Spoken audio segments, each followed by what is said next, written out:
मित्रों, स्वागत है आपका हमारे channel Sacred Tales of India में।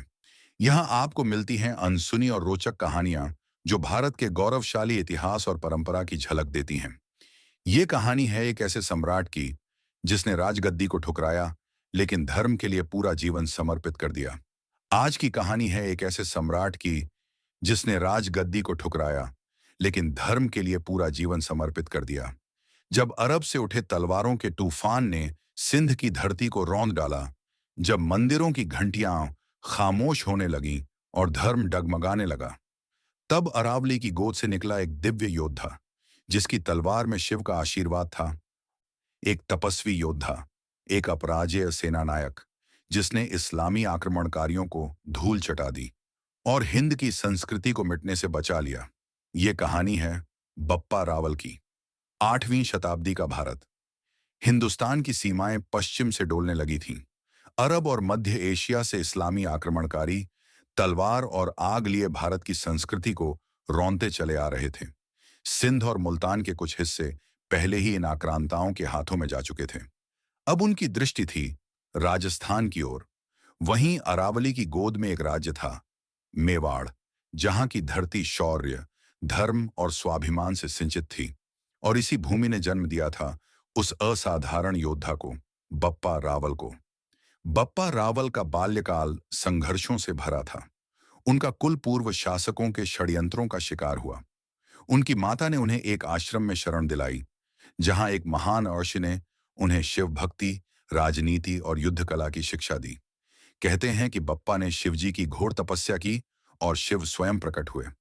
उन्होंने बप्पा को चिरंजीवी होने का वरदान और एक दिव्य खड्ग प्रदान की, जो अधर्मियों के नाश के लिए बनी थी।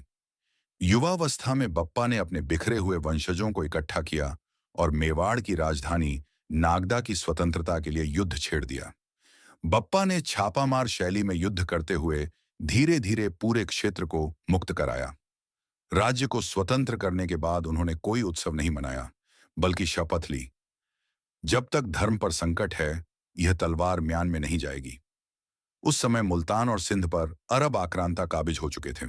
उन्होंने अपने सेनापति अल जुनायद को भेजा, जिसे आदेश था, हिंद की मूर्तियों को तोड़ दो, मंदिरों को जला दो और उसकी संस्कृति को मिटा दो। जुनायद ने तेजी से गुजरात और राजस्थान की ओर कूच किया। रास्ते में कई छोटे राज्यों ने या तो समर्पण कर दिया या उनके द्वारा रौंद दिए गए। लेकिन जैसे ही वह मेवाड़ की सीमा पर पहुंचा, उसे एक दीवार मिली जो धर्म, तलवार और अपराजेय साहस से बनी थी, बप्पा रावल की सेना। बप्पा ने राजाओं की एक महाज्ञा बुलवाई। गुजरात, मालवा, प्रतिहार और चौहान शासकों को बुलाकर कहा, यदि हम आज नहीं लड़े तो कल हमारी संततियां गुलामी में जन्म लेंगी। यह केवल युद्ध नहीं, धर्म युद्ध है। एक महासंघ बना और बप्पा उसके सर्वोच्च सेनापति घोषित हुए। अरब सेना चित्तौड़ के पास पहुंच चुकी थी। उनके पास विदेशी घुड़सवार, विशाल तोपें और आग उगलते तीर थे।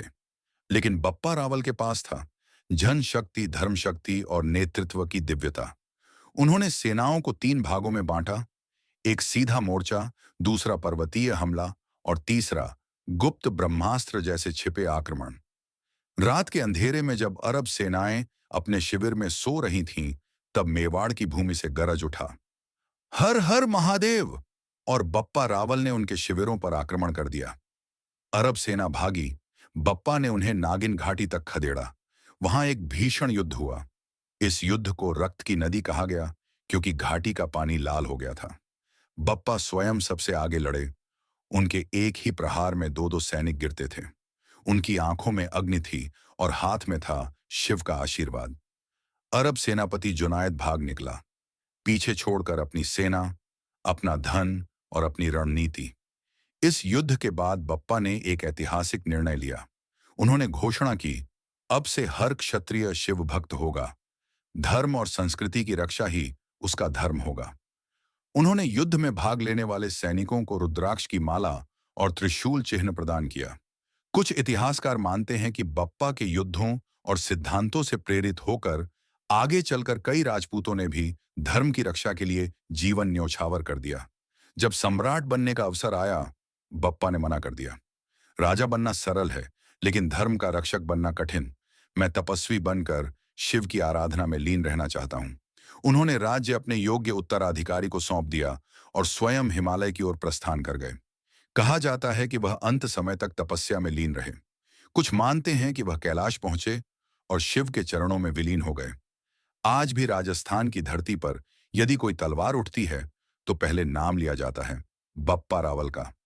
उनकी तलवार की गूंज न केवल इस्लामी आक्रांताओं को रोकने वाली शक्ति थी, बल्कि आने वाली पीढ़ियों के लिए एक संदेश भी थी कि जब तलवार और तपस्या एक साथ हों तो न कोई आक्रांता टिकता है और न कोई संस्कृति मिटती है।